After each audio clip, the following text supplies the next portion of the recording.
2015, when, you know, newspaper sales were starting to dwindle. So they were having to look at other areas in which to make money, which I'll touch on in a second. But, you know, they were going through a period of significant change. Like the digital era was coming in. The method they were generating revenue from was changing, and they had to adapt with that.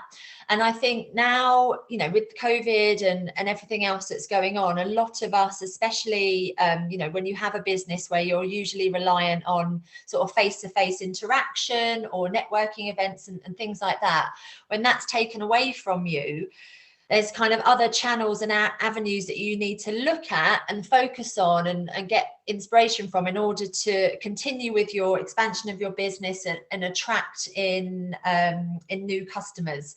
So today I've sort of broken it down to 3 points. So first of all, I'm going to be talking about establishing who you are.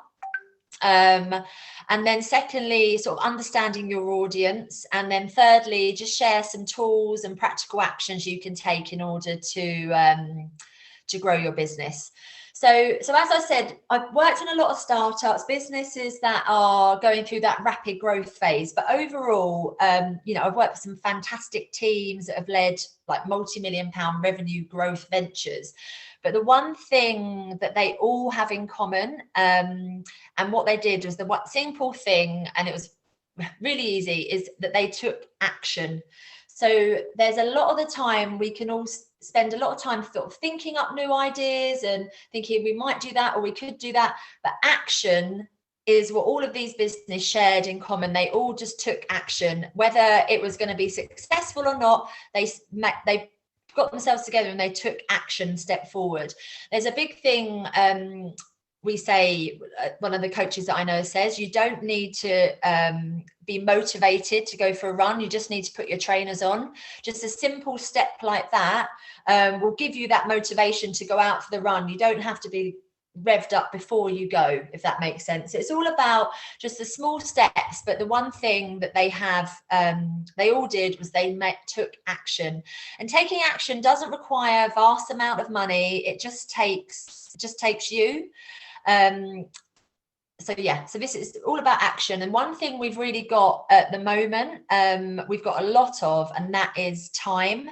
So having time and action together, it's a really, really great opportunity now to make some significant differences, to come out, as I said, stronger into 2021 and really make significant progress on growing your business and making more money, because there is so much opportunity out there. So first of all, just going into what I said, so establishing who you are. So it's really, really important. I know, unfortunately, I missed the session last week about branding. Praveen said it was really, really interesting. And the speaker spoke about, you know, really honing in on what you do and knowing precisely what you do. And I think I can totally echo that. And knowing precisely what you do and what you bring to the table is really, really important. And what a lot of businesses have is they have their mission statement or their visionary statement. But what I've worked on with a lot of companies, and there's a TED Talk speaker who I get quite a lot of inspiration from. His name's Simon Sinek, and I've got a video we can look at briefly if I'm able to share it. Is not necessarily understanding what your mission statement is. It's determining your why. And I think the questions that Patricia asked really we started touching on that, understanding the fulfillment and everything that comes from the inside and your purpose and your passion. Because at the end of the day, people don't buy what you do, they buy why you do it. So I'll just say that again. People don't buy what you do, they buy why you do it. So it's about being able to communicate from the inside out. So I'll give you an example. This is like just a loose example. So say if you're a coach, you know, if someone can say to you, what do? You can say, I'm a transformation coach. And they're like, oh, okay, fine. Like, how do you do that? You can say, you know, do discovery sessions, timeline therapy, hypnotherapy, etc. It's just like, okay, you're a coach.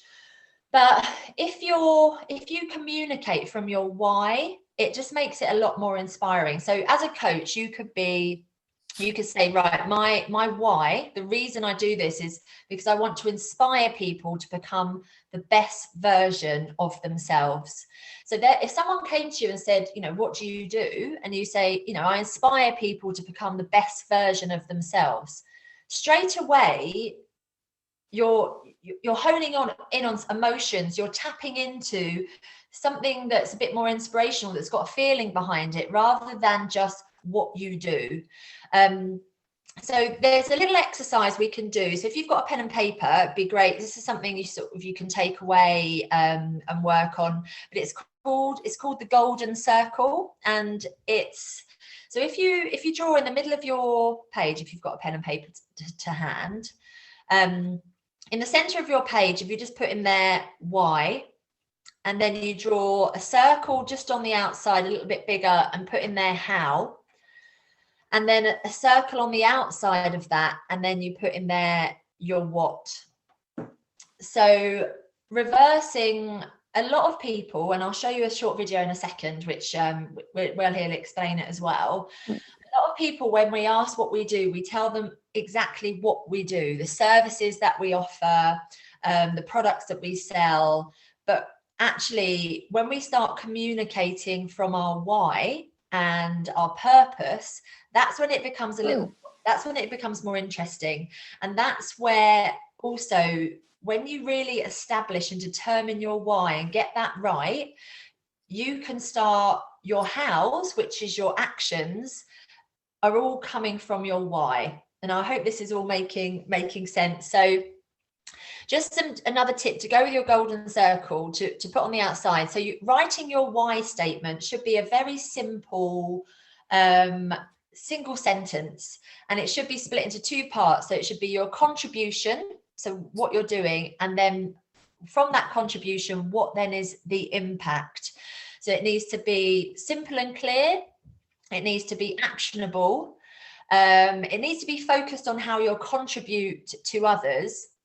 But what's really important is it needs to be very much authentic and expressed in an affirmative language that really resonates with you.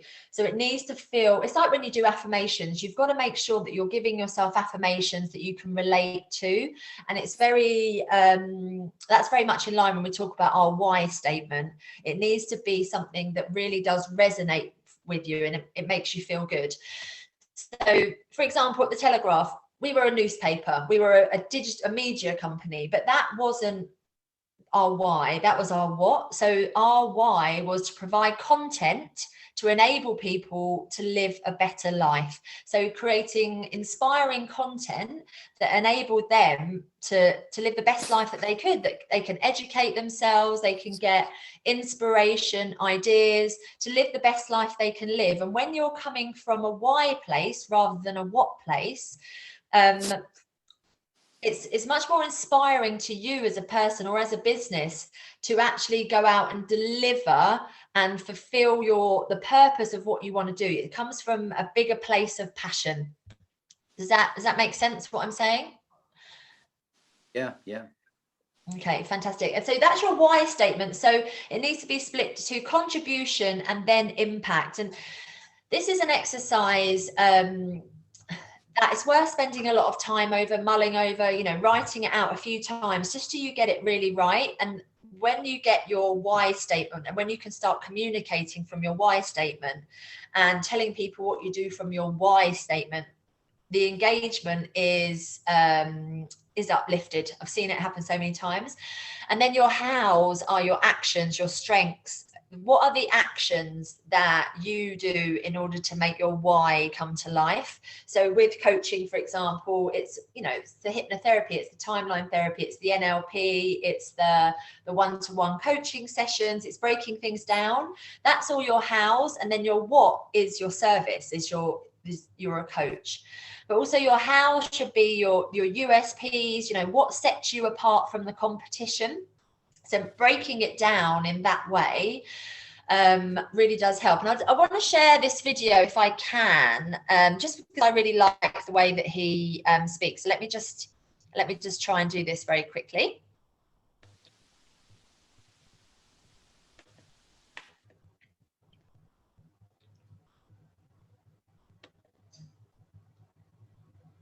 Here's just an example of the why, what, how, if you can see that on your screen. So let me just play this very, very quickly.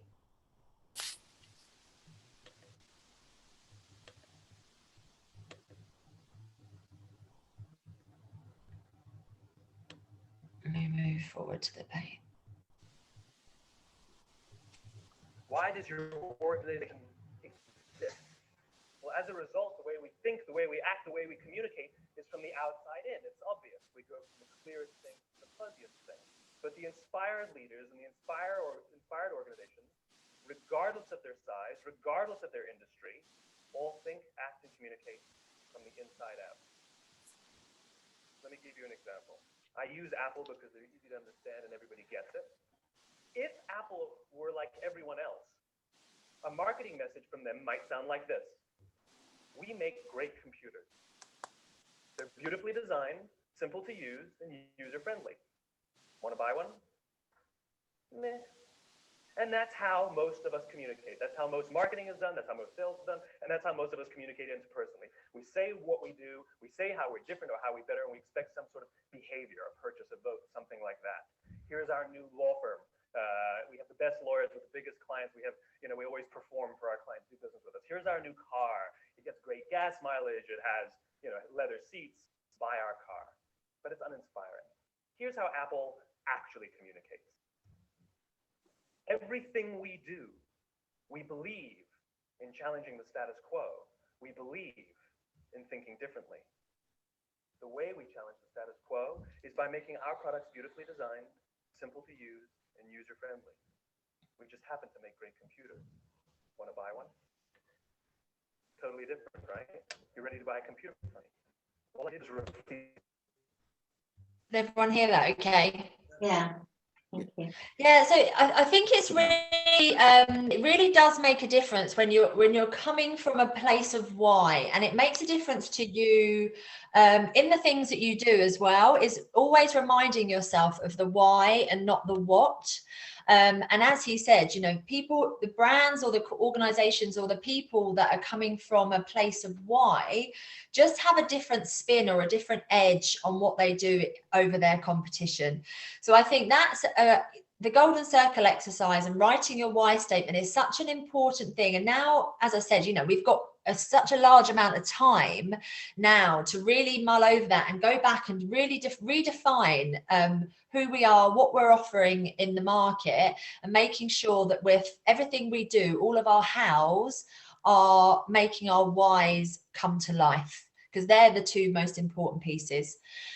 So yeah, that's stage one. The second piece I wanted to talk about was knowing your audience. So a lot of the time when we're in business, we have our existing clients. We're very much focused on bringing in new clients and attracting new business.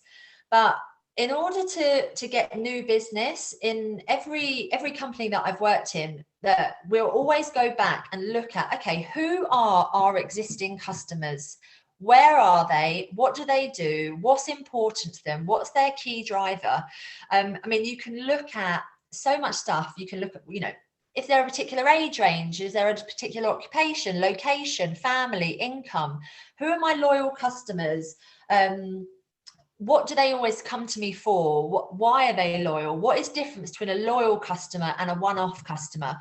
So, for example, I'll go back to the Telegraph again, because it's this is where we did a lot, sort of branching out new revenue streams, but going back and looking at our existing customers. It's like, right, our loyal customers are our newspaper buyers. So people who also have our newspaper and subscribe to us, they're our loyal customers. Customers who just come through to us through content might just buy the odd thing, one-off thing, but they're not our loyal customers. So how do we, if we're really looking at our loyal customers, how do we get more of them? And one of the best things to do is just ask them, what attracted you to me? Why did you choose my service over anyone else? So doing a simple survey to any of your existing customers or any of your existing clients, or you can offer them something in return for it. You can say, you get a next session half price or anything like that, just to get some feedback, because feedback is always the best place to grow from. You can also do exercises of, you know, imagine yourself as one of your customers, put yourself in your customer's shoes. What are they doing? Where are they going? Emotionally, what are their needs? What are their wants? What are they trying to fulfill? And what service can I provide in order to give them what they're trying to achieve? So there's a massive point, looking at your existing customers. And you can also use tools if you've got a website, any online blogs or any sort of online presence at all, which is obviously so important now. You've got tools like Google Analytics, which is completely free of charge, where you're able to look at, you know, who your customers are, where they're coming from. You can just look at simple things like a bounce rate, where someone's clicked onto your website, they haven't maybe moved on to another page and they click off, and you can get some real nitty-gritty information from that, sort of age, gender, where they're coming from. Are they looking at you on their mobile? Are they looking at desktop? Are there certain pictures that they are engaging more interest? Like, for example, my tarot reading business, I have a Google business page, which I highly recommend having one of those in case you don't have one. But I just made a few simple changes on there, and use analytics to understand it. So, for example, I used to have an image of somebody with tarot cards. So it wasn't personalized. It was just quite a mystical image. And then as soon as I changed that to a picture of me, my amount of inquiries went up straight away, because it's a more personalized approach. I also used to call it Richmond Tarot Reading, and then I added in my name to the title, again adding in a more personalized approach. And using tools like the Google Business Analytics or Google Analytics, which is free, it gives you that insight, and you can see from small changes that you make the impact that it's actually having. So definitely understanding your customers, looking at where they're coming from, asking them why they came to you, can really help you in going out and attracting more customers. And positive and negative feedback in both ways really will help. And thirdly is understanding your competition in this audience section, because they are also your audience. You know, this is actually a really important exercise, just to look at what they're offering, what's their USPs, where do they advertise. You know, if you're someone who you're in competition with, or someone who does something very similar to you within your catchment area, is always on Facebook or always doing Instagram, you know that that's probably quite a fruitful channel for them. So just looking and observing what the competition is doing, not necessarily copying them, but just being very aware of it.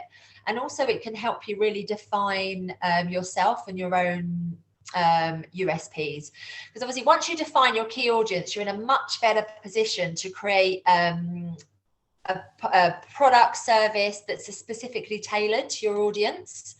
And also you can pitch from your why to your audience. So for example, do you want to feel in a certain way, or are you feeling frustrated, tired, sluggish? Say if you worked in nutrition, it's about tapping in to those emotions as well. Okay, and then finally, I was looking at lots of different ways, because I've worked in lots of startups, but predominantly my background is sales, and that's new business sales, like ice cold, no leads, go out there and go and find new business. And a lot of and also other businesses that I did, and a lot of it comes from organic traffic. Creating organic traffic is one of the key ways to really attract in an audience. Now, a lot of people sort of think, oh, we've got to spend money on sponsored listings, etc., but really focusing on your organic traffic and how you can expand that will make a significant difference. So I think blogs or any kind of content, online content that you can create that is tailored to what you specialize in, will always start bringing in new, bigger audience. Giving a little bit of free advice in order for them to gauge some interest in you, or some inspiring content that engage them with your website, will definitely drive new customers. So what you can do with your content, you can put it into what we used to call it buckets of information. So say if you're a coach, we'll go back to coach because I know there's a few coaches. So you might specialize in work-life balance, parenting, anxiety. So you've got your sort of 4 sort of buckets, and then under each of one of those topics, you can create some specific titles that you want to have under that content. So then you just focus on, say if you would want to do something on anxiety, and especially times like this, anxiety, mental health, really, really key. You could have 5 topics under your anxiety. So you could say 5 ways in which to prevent anxiety, a morning routine, for example, 5 things to do in the morning to help you overcome anxiety, and just give sort of 5 tips, which is, doesn't have to go into great detail, but then you can have links, to find out more, click onto my website.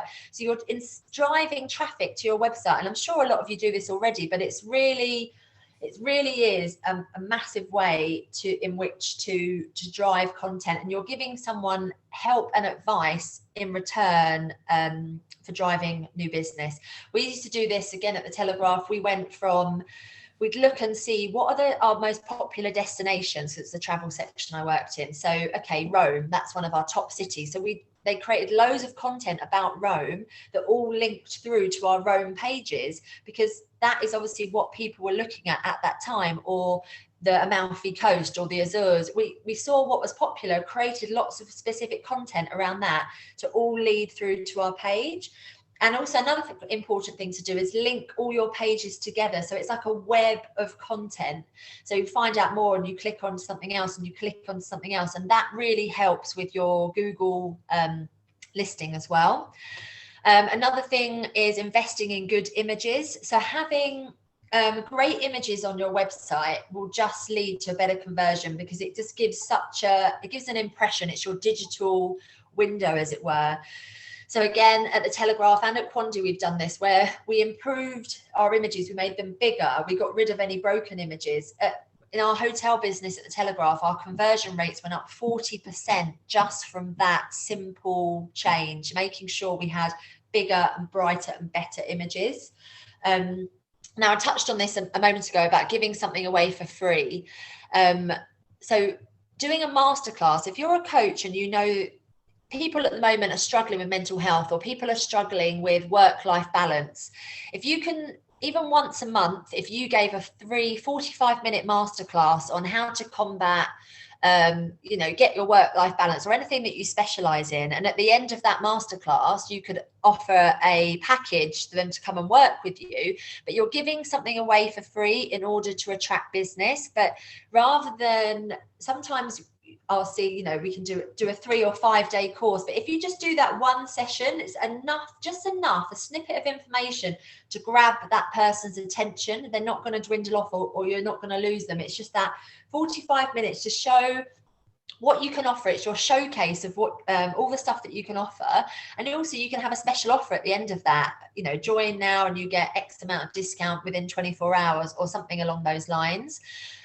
You can advertise that through Meetup, through all your social channels, record it so it's then out there for other people to tune into. That's a great way. Another thing, and someone I know is like a dating coach, and one thing they've done is they've started putting together online courses. So they used to do obviously a lot of one-to-one sessions, but now with the expanded audience you have from a digital perspective, she's done some pre-recording, like a 5-week course on, how to upgrade your love life. So week 1, she'll do a short video, give some blurb, and then a couple of exercises for you to do. Week 2, the same, week 3, week 4, week 5. And you can buy this package for, say, £59. Whereas if you were going to do a one-to-one coaching with her, that would probably set you back £100, £150. Whereas it's a one-time effort, but it's going to reach a lot more people, and it's just putting that effort into that digital course. And I've seen so much of this now. Like, I don't know if any of you know of Om Daily or Daily OM. Yeah. They do loads of really inspiring courses, and I think that's a real opportunity, especially in the well-being holistic world, to be able to offer people content for them to do at their own pace. Another thing, referrals, that's massive as well. We do that a lot with our businesses is just asking for referrals, especially in the restaurant industry I work in now. If you don't ask, you don't get. The salespeople who ask for referrals always get them. And the people who don't work off referrals, it's just because they don't ask. Like asking your customers, offering them, you know, a discount on their next session and the referral discount on their first session, absolutely fantastic. And word of mouth really, really matters. Sorry, just conscious of time. And another thing, reviews are king. I know that I did an exercise where I was doing free readings in return for reviews, and that sort of doubled, tripled, quadrupled the amount of interest I was getting. So doing asking for reviews, getting people to leave reviews, that will make a significant difference. And also getting them not only to put them on Google, but also on Yale, Facebook, they get to copy and paste it in all of those places. The more reviews you have online, the more interest you'll have. Social media, obviously I know that everyone's Clubhouse, we were talking about TikTok is really massive, especially on giving advice and driving people through to your website. You can just do little short videos, again, giving free advice in return for people knowing who you are and coming to you. Really, really does help.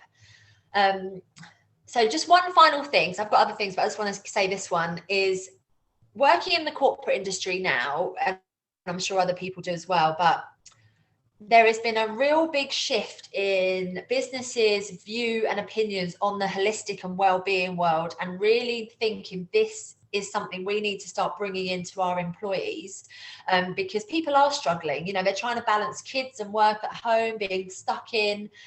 The importance of well-being is now bigger than ever, and that's why I think all of you have got such an opportunity now to really tap into that. But the best way to start working with these businesses is just to make proactive business calls. So even if you've made a list every week of 20 to 25 businesses that you could potentially offer a service to, and don't just offer everything, you know, really tailor it down to what could be beneficial within a work environment.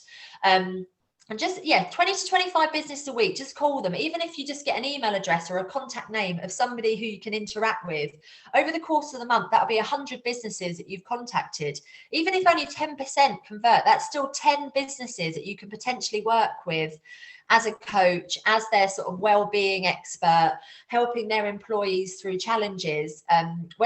Lots of companies that I've worked in have had sort of coaches that you can book slots in, and that's just part of their well-being offering. But I think now is, you know, a massively important time. And a lot of businesses are really starting to open their eyes to this, but just being proactive with it will get you a long way. So yeah, that's what I was going to say. That's the end. Thank you very much. Absolutely stunning. I mean, Fantastic, Joe. Thank you.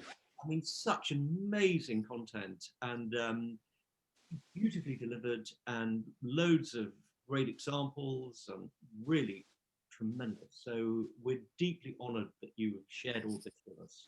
And I just wanted to encourage, as some of the people who are on and thinking, I don't know if this is for me. My business is not big enough like this. I'm not this type of business, right? And I want to encourage every single person on the call tonight to upscale. And if you're thinking that what you've just heard is almost like double Dutch, right? And I'm there partly myself, right? Be thinking, who can help you to take the step into this space? Because this is where we all need to be. Yeah. What do you say about that, Joe? Yeah, absolutely. I just see a comment from Tracy saying she did contact some key workers. I work in new business sales, and I can basically, it's between usually the 8th and 12th contact that you'll get it somewhere. So you have to put the time and effort into it. Taking the effort to make a phone call just to inquire, but knowing what you're offering makes a significant difference. But such an opportunity now from the health and well-being perspective. You've got so many services that so many businesses are looking for. They want to expand into this. They want to help their staff. People are struggling, and don't give up. Just as I said, even if you just choose 20 to 25 a week that you call just to introduce yourself to or find out further information, over a course of a month, that's 100. You will get somewhere with somebody, and just keep at it. Be resilient. But now is the best time ever, and I think really you've all got such an opportunity. Great. Well, Thanks, Joanna. Amazing. So we're going to have our soft close now. So I did actually record this, by the way, everyone, for the first time with Joe's approval, but I'm not posting it on the WhatsApp group. So if you would like a copy of this, I don't know if Joe, would you be acceptable for the individual members who listen to your talk to have? Oh yeah, absolutely fine. Yeah, no problem at all. On the group, because I don't want people to think, oh, I'll just wait for the recording and I won't come to the group. So, but if you would like a copy of what we just heard, then would you private message me on WhatsApp and I'll send it to you.